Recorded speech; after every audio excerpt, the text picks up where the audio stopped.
You know, a lot of people are not interested in the farm because it looks dreary, it looks local. But I know that government is doing a lot to improve the environment through technology. There are innovations that utilize GSM. You can send messages, text messages. You can even use computer to monitor your systems. And since the youth are into ICT, okay, there's a lot of ICT now. Government has introduced ICT into farming. Do you understand? So you can, in your office, you can monitor your farm. You can even, there are innovations that will remotely water your farm. So these are then tractors are improved, which some of them even run with air conditioners and all of that. So, and I know the youths like this level of smoothness in their lives.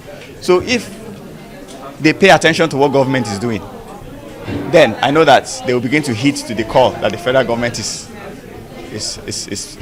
putting. All right. Products coming from Nigeria, made by Nigeria, consumed globally. One of the aims of this workshop is to share with graduates, our NYSC members, that this potential that exists in the non-oil export sector, they are not rocket science. They are easily made, and they are made by people like you and I, and that people have created wealth from that.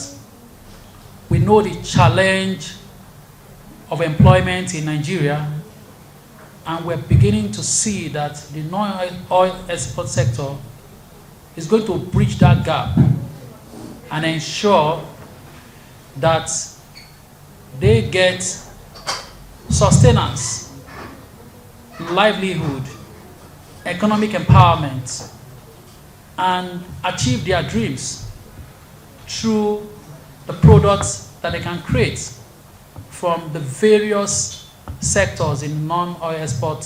Who really wants to survive in this country knows that he needs to be an entrepreneur. Even if you're a government worker, you can't just depend on your salary. You need to do something. And the advantage of OY-ITC in the whole of this, because our main aim is to organize trade shows and exhibitions, trade fairs within the country and outside the country. So if you have a product and you can't exhibit and people can't see you, it's like you have not produced anything. You can only be selling to your neighbors. But if you can be seen worldwide, you can even be in your room with the advancement in technology. Now you can be in your room and somebody can contact you to deliver abroad. So that is what I think that people must have understood and enjoyed from this workshop. Okay. More trainings on skills. More training on skills, more inclusion, especially because if women are not included, one in policies, particularly we need women to be targeted specifically in most of the policies and interventions of the federal government. Sometimes it is women, youth, or everybody together, but we want women to be specifically targeted because we are at disadvantage. Now, education is part of our disadvantage. And then when you talk financial inclusion, is one of our disadvantages. So we need government to also step us in financial inclusivity.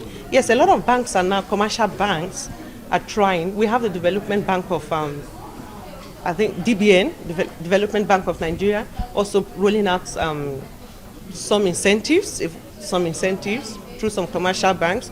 Fidelity Bank is doing well. UBA is doing well in this aspect. Some of the banks are doing well, but we need them to do more. We want the interest rate to drop to 1 digit. Do you understand? Because when you look, our environment is very harsh. The economic environment is very harsh. So we need them to consider that and not to equate us with the developed world. And then we need, when you give women loans, we need you to follow up, not just to give women loans, follow up and see what they are doing. Because sometimes due to skills, due to problems in education and in skills, we might be hooked somewhere along the line. So you see, we can't return the money. and it becomes another burden instead of being a positive point. It's not a disadvantage to the women. So we need them to really look into those areas, and most especially our women that are farmers, our women in agriculture. Because of the problem of insecurity in the farms, most of them are afraid of going, which has further brought down the level of poverty of the women in villages. And of course, you know that when the woman is poor, the children will be poor. And you know that when a woman is poor, the household is poor. And not only poor, the health of those children and the household is at risk. Because if you are not okay, you cannot take care of the health. And of course, when you cannot eat and you don't have good health, who